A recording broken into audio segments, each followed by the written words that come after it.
all of this stuff on cultural evolution is really, really powerful. Like that's, deeply personally relevant. And all this stuff about how humans actually think in terms of what power does to people's brains and all of that sort of stuff. Those are the sorts of ideas that are set up to move as we go forward as scientific missionaries, because it's like that has deep personal relevance. I can watch it in my own brain. I can see it in people around me. And I'm like, oh, that's a useful tool. I'll take that. This is such a great conversation, Hunter, and I love your riffs on this. I mean, great science is founded in that humble, clear-eyed examination of things, like you're talking about, where you put away your biases and your arrogance.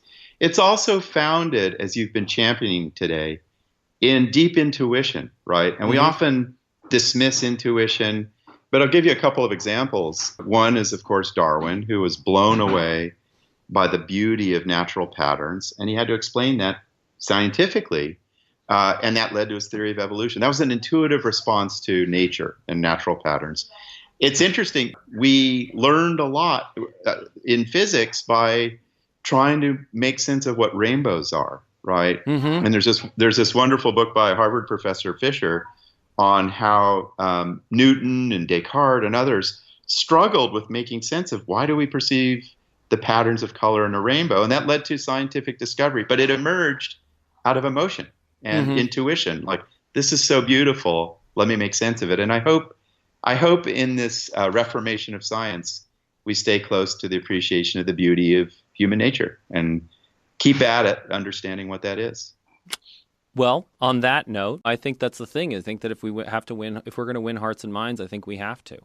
Yeah. Because ultimately, I think that's the thing, is that for the problem with sort of rationalism is that you ignore large parts of the soul. Yeah, exactly. Whether you want to talk about the soul or whether you want to talk about your affective systems or whatever you want to call it, right?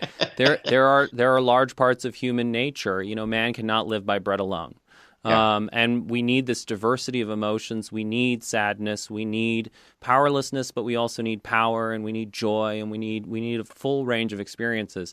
And I think the science that you are help shaping and the science that we as a community are going to help shape out of this Counter-Reformation is going to be a science that speaks to every part of the human condition.